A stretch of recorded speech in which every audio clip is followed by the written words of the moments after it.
Hello and welcome once again to The Blueprint. This is Canada's Conservative Podcast. I'm your host, Jaime Schmale, Member of Parliament for Haliburton, Kawartha Lakes, Brock, with new content for you every single Tuesday, 1:30 p.m. Eastern Time. Don't forget to like, comment, subscribe, and share this program. If you're on YouTube, hit the bell. Be notified when new content is made available. The whole issue around tariffs, that's our topic today, how this was so avoidable. We're going to lay out the case for that. To do that is Lianne Rood, the Member of Parliament for Lambton, Kent, Middlesex. Thanks for coming on the show. Thanks for having me, Jamie. All right. Great to be here again. I thank you for coming on again. It's very kind of you to do so. The discussion around tariffs and the threats and all of that from the United States has been on the minds of many Canadians, right? Whether wondering what's going to happen to the price of food, the goods, the services, everything, right? And of course, somewhat politicians, the Liberal Party seem to be involved amongst their survival, so they're kind of lost focus. But I think the main issue here is the fact that all of this was avoidable, right? If the government had reacted to what the President Trump had been saying, right? Secure your border, pay your 2% of NATO for military. Right? Like that's what he said. If not, we're gonna take action. The United States is going to take action. And this has left a lot of people on the hook and questioning business, questioning investment, all of that. But the point is, it was all totally avoidable. Absolutely, Jamie. You hit the nail right on the head. And being a riding that actually is a border riding, I border the United States on waterways. And what the Liberals have done over the last 9 years, they've created this absolute chaos at our borders. They've created the mess that we're in right now.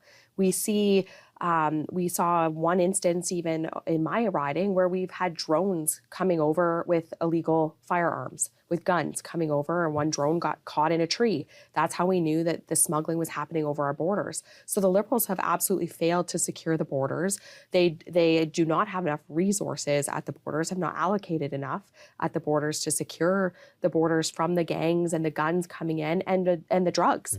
And it all falls back on Liberal policies as to why we are in this mess with the United States.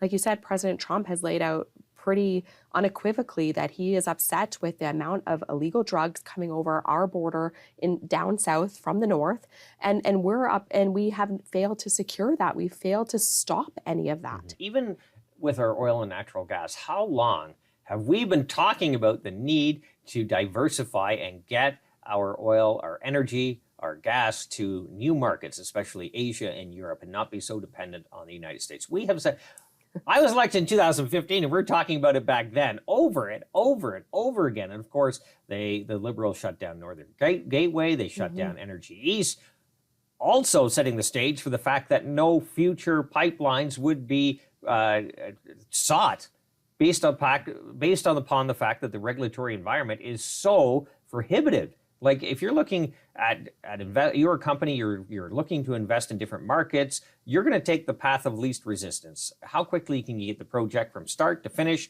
to moving the product? And in Canada, that's a big question mark. Absolutely. And we even see that here in Ontario. And you and I have been a part of meetings where we're talking about the Ring of Fire and trying to get our minerals out of the ground in this country. But with so much red tape and bureaucracy and the permitting process taking forever to get it, we can't get anything done in this country. And we need to.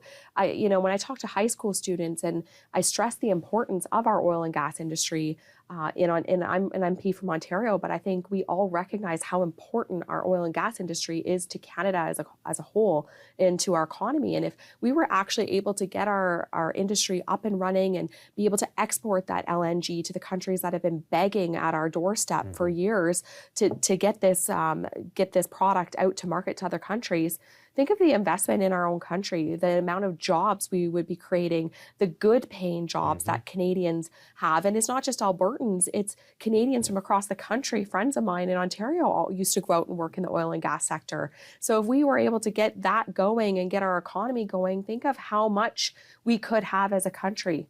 If we invest in our own economy, invest in our natural gas and oil sector, we would be booming as an economy. We could be paying off debt. We could be doing things that other oil-rich countries are doing. But right now we are stagnant. And that's directly because of the NDP Liberals and what their policies have been over the last number of years. And being where I'm from, we're on the Line 5 pipeline that brings in all of the propane into Ontario, Quebec, and East. And how many times since I've been elected in 5 years have we dealt with the threat of that pipeline being shut off because we don't have our own pipeline in our own country across our own provinces to bring us our own product from the West here to Ontario or East. And without that, it's critical. We've been in critical situations where going into winter or in the winter with rail strikes, with the Line 5 threat, where there's been threats of not having a heating source for the Maritimes, for Quebec, because of that pipeline. So we need to get pipelines built in our own country so we're not reliant on our neighbors from our own country. Well, let's cue up cut one. We have the Foreign Affairs Minister, Mélanie Joly, on CBC here, kind of proving our point. Let's play cut one.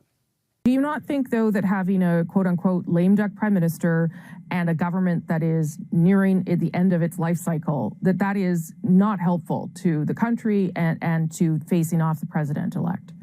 Well, what I will answer to you on that question is any politician, any leader in this country need to put their country first. And we need to be united because this is the biggest economic threat that we've been under in decades. And so based on that, this is not the time to play politics. This is not the time for conservatives to try to undermine and you know, the government or score points against the Liberals because of petty politics. This is a time to be serving the country for the best interest of the country. An absolute horrible answer. But again, it just proves the point that all of this has led up to the fact that we are here because the Liberals and their awful policy decisions. Absolutely. I mean, the Liberals are the one, they talk about being Canada united and we need to put the country first. Well, where did they put the country first when they decided to prorogue Parliament just so they could have a Liberal leadership race? Canadians have been overwhelming asking for a carbon tax election, and they want that election now. And instead of calling that election, we have a Prime Minister who decided to put the Liberal Party interests ahead of the interests of Canadians and prorogue Parliament. So we are essentially shut down. We cannot do, you and I cannot do our job as parliamentarians in the chamber of the House of Commons right now to actually be able to study what those threats are or have committee meetings. All of that is shut down so the Liberal Party can choose a new leader. So they are putting their party ahead of country at a very critical time when we should be putting Canadians ahead of any partisan thing. And that Liberal leadership race is something that shouldn't have happened right now, and we should have just been in an election right now. And you see her answer, right? Anytime they're questioned on something like this, they shield themselves from any criticism by, if you're questioning us, how dare you? But also, you're clearly not behind a united Canada, right? It's that shield. So if you ask any questions or second guess their decisions, well, just clearly you're un-Canadian is basically what she's saying. Yeah, well, Liberals just continue to divide, stigmatize, and wedge Canadians. And that's what they've done their entire tenure. We've seen that especially over the last 5 years. It's just their mechanism to continue to divide Canadians. But I think Canadians have woken up to that fact. And they're very well aware of what the Liberals have been doing. And that's why we see polls that have said that, 77% of Canadians want an election right now. Yeah. They're sick and tired of this Liberal hypocrisy and the way the Liberals continue to divide and stigmatize and wedge Canadians on issues that are very important to them. And it's time for some common sense to come back into government. And that's what I'm hearing from people in my riding, the residents of my riding, and across this country. We need to bring common sense back to Canada, back to the policy decision-making process. And that's what we're going to get when we have an election and we can elect Pierre Poilievre as the next Prime Minister of Canada. Let's cue up cut two. Again, this is Mélanie Joly, the Foreign Affairs Minister, continuing on and actually building the case that, that we got here because of, well, the Liberals. Play cut two. If Trump is going ahead with tariffs, he's starting a trade war. And of course we will retaliate. And you know what will happen for all those watching us right now? This will be a Trump tariff tax on Americans because this will have an impact on jobs in many, many states. 35 states have Canada as the main export market. And at the same time, we know that we can do a lot to make sure that ultimately at the grocery store, at the pump, when it comes to heating costs, we can try to make sure that things are not as costly. The hypocrisy of all of that, Jamie. Not as costly. Yeah, on CNN, of course, The Liberals are the ones that put the carbon tax on. That has actually become more expensive than the gas that we use to heat our homes. And we have so many Canadians showing us their gas bills now in the dead of winter when it's minus 20, minus 40 outside. The Liberals' carbon tax is what's made things more expensive in Canada. Yeah, and like the way the Liberals look at things, they forget about the history, right? It's never about how do we get there, right? The Conservatives do this a lot. We say, okay, how did we get here? What decisions were made along the way that led us to this point in time? What worked? What didn't? The Liberals, they don't care about that. They're dealing in the now. Okay, we have an affordability crisis. Well, it must be somebody else's fault, clearly. And if you ask us, well, you're being unpatriotic. It's really amazing. Exactly. And then they try to come up with a new program that fixes the problem that they created, but the program really doesn't actually work either. Yeah, we've seen that time and time again where the Liberals have to create something to fix a problem that they created in the first place. But again, here we are. If we just scrap the carbon tax, we would bring down the cost of home heating. But all of this, the increased food prices that you see in the grocery store, the increased trucking costs, the increased heating costs, it's because of the Liberal carbon tax. Yeah. And the fact that we have made our environment, our business environment here in Canada so uncompetitive, so to the point where businesses are looking to go elsewhere. In fact, Mark Carney brought his company down to New York City because it was so uncompetitive.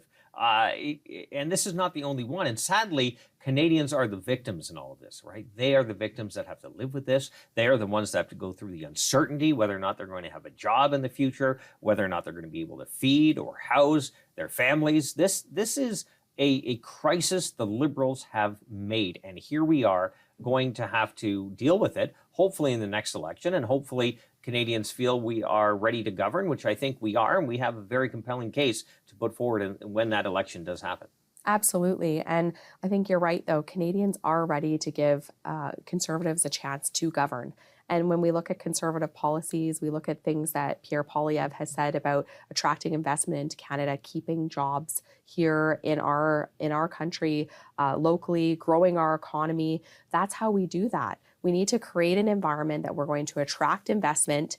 One example, food processing. We do very little food processing in this country, yet we grow so much food and export it to the world. So if we can create an environment where we have the right economics for businesses to be attracted here with lower taxes instead of the high taxes, get rid of that carbon tax, because that's a huge impediment for anybody looking to do business in Canada right now, is we're not competitive with the United States on that. Then we're gonna see our country succeed as a country. But it's going to take a number of years. This is not going to be a quick process. We know this is going to be a slow process, but I think Canadians have hope for a good future, and Conservatives have hope that we can do make the tough decisions, but also do what needs to be done to make Canada back to the place it used to be, back to the place that my grandparents immigrated to, with that hope of if you work hard and you save your money and you get this good paycheck, that you can be something in life. You can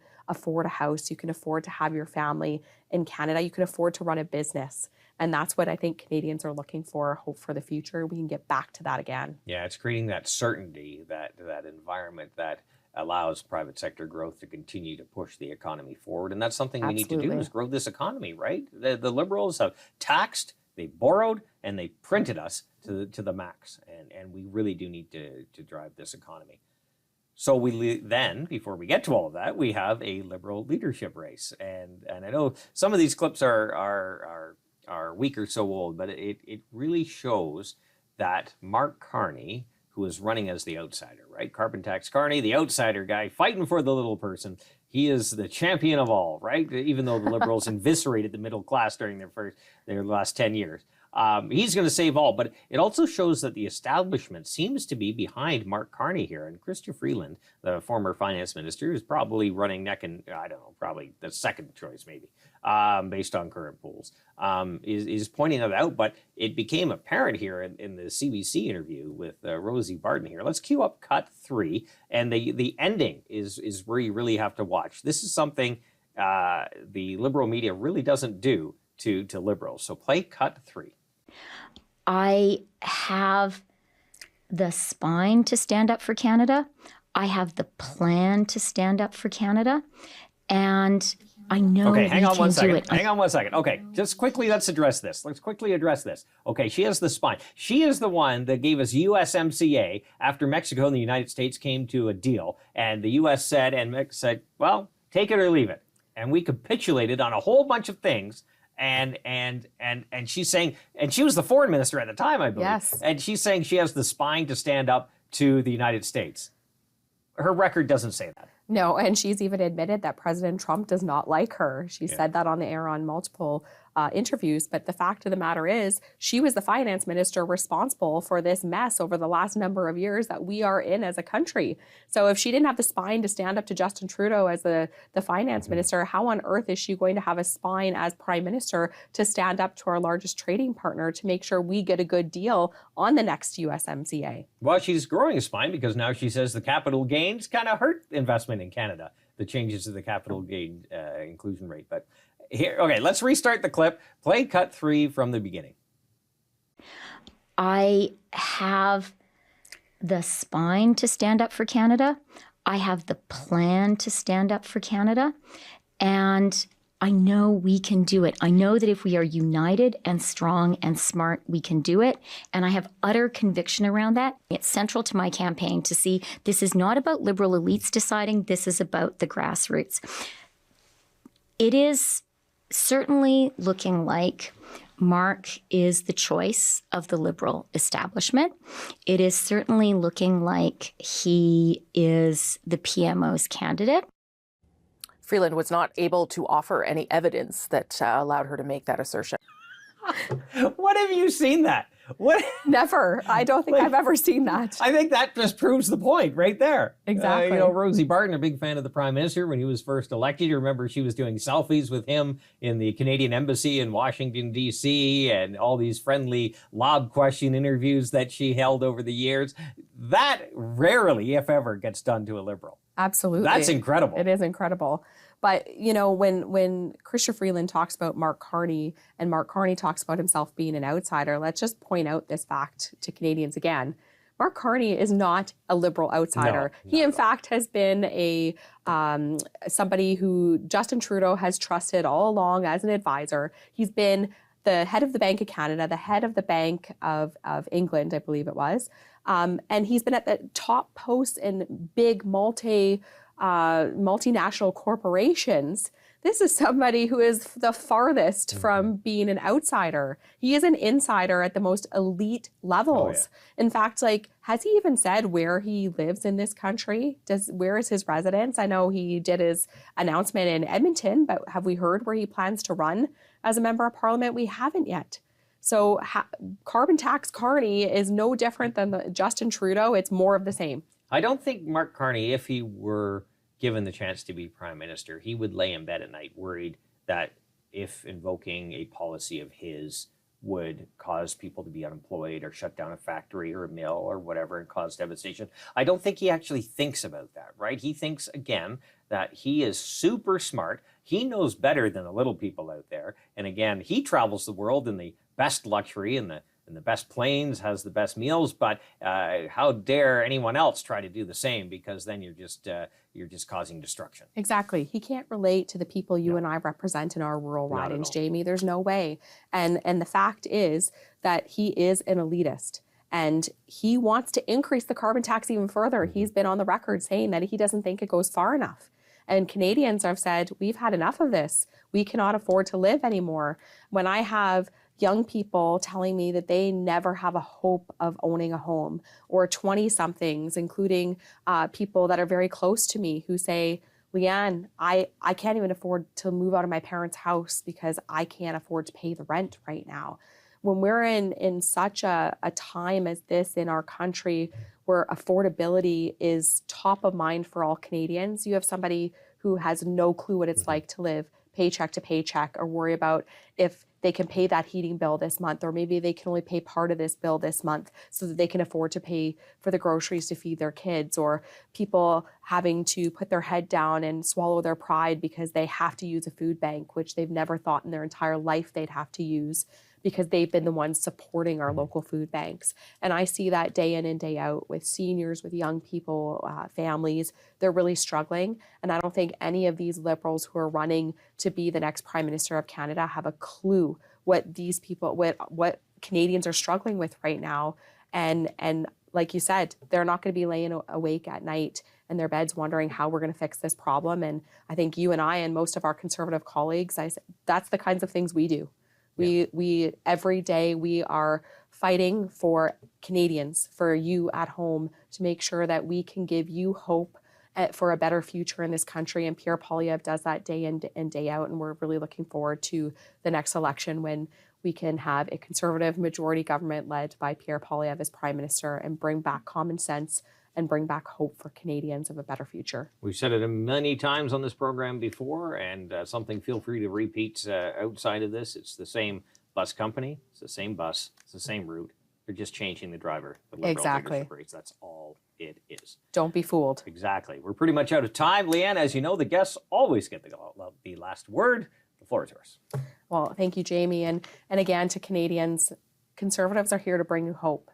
And we are working tirelessly right now against the Liberals and the NDP and their policies. And we hope to have a carbon tax election here in the near future. And we promise to bring back common sense to Canada and restore that hope for a better future for Canadians. Lianne Rood, Member of Parliament for Lambton, Kent, Middlesex. We appreciate your time. Thank you. We appreciate yours as well. Don't forget to like, comment, subscribe, and share this program. You can also download it on platforms like CastBox, iTunes, Google Play, and Spotify. New content for you every single Tuesday, 1:30 p.m. Eastern Time, despite the fact that Parliament is not sitting at the moment. Thanks, Justin Trudeau. Until next week, remember, low taxes, less government, or freedom. That's the blueprint.